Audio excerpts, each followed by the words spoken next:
Las discusiones sobre la reforma a la salud se abren casi sobre cada punto contemplado en el proyecto del gobierno. Sin embargo, llueve mucho y repetidamente sobre las EPS, sus tareas, sus responsabilidades y en especial la de que tendrían en la situación actual, en la coyuntura actual. La ministra Carolina Corcho ha dicho en distintas ocasiones que estas empresas privadas se quedan con el 10% de los recursos del sistema, Daniel.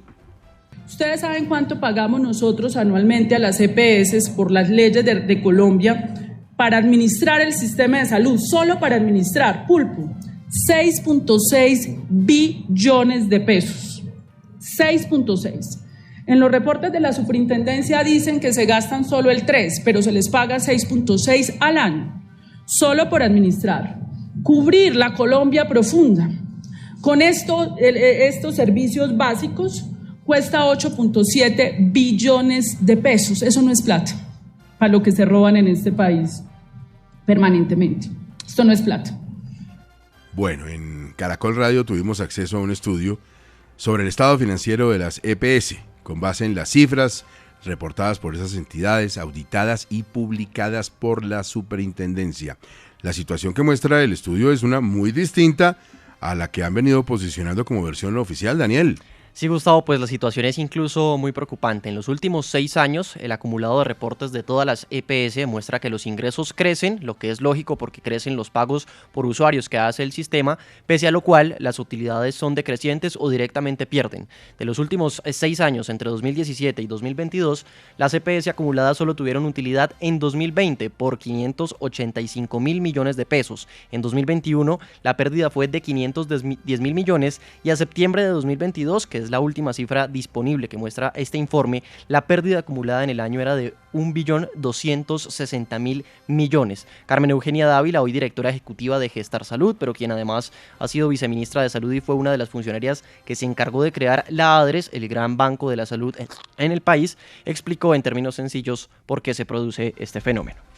Las variables que determinan el costo en salud del plan de beneficios son fundamentalmente la frecuencia de uso y el precio de los servicios. Entonces, frente a la frecuencia de uso de los servicios, hay varias circunstancias que determinan que haya más frecuencias. Después del COVID, hemos observado en varias EPS el fenómeno que se aumentaron las frecuencias de algunas enfermedades, de algunas consultas y de algunos tratamientos.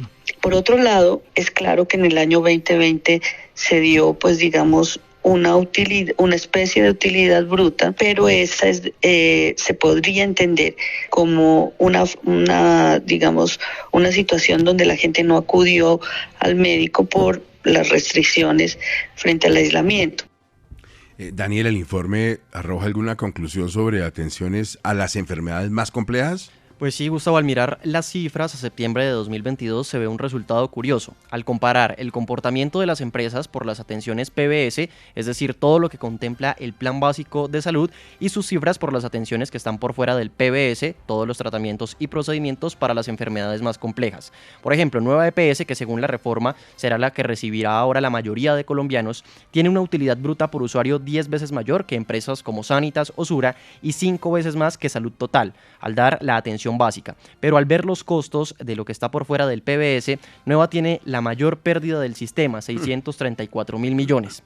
Esas cifras, según analistas, muestran que dan ganancias las empresas de baja siniestralidad, pero cuando hay que tratar los problemas más graves de salud, a los usuarios de Nueva les toca acudir a tutelas más que a los de otras EPS. Espere que les metan 11, 12 o 13 millones más de usuarios. Pues en el análisis que hizo Carmen Eugenia Dávila, Gustavo, esto también se genera por circunstancias que no controlan las EPS y que el Estado no estaría considerando. Entonces una EPS no podría perder por esta relación de lo no cubierto con el plan de beneficios, sino que tendría que manejarse en todos los casos equilibrio. Por lo tanto, hay que revisar las variables que determinan este comportamiento. Y dentro de esas variables, pues naturalmente está con unas variables macroeconómicas que las EPS no controlan, como son la inflación, la devaluación, que determina el precio de los servicios, el valor de los servicios.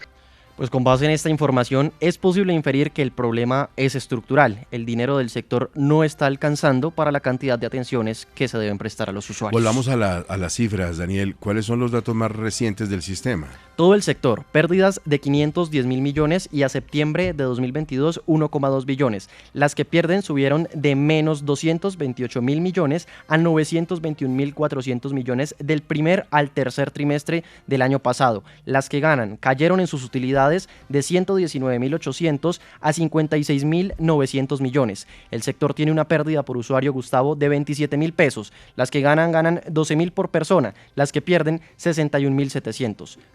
Pierden más las que tienen más usuarios con enfermedades más complejas. Es decir, se cae el mito de que es que las EPS se quedan con toda la plata del sistema y que se están haciendo millonarias. Al contrario, Daniel, lo que se ve es que tienen dificultades y Hay pierden. fallos en los cálculos que hace Claro. el Estado.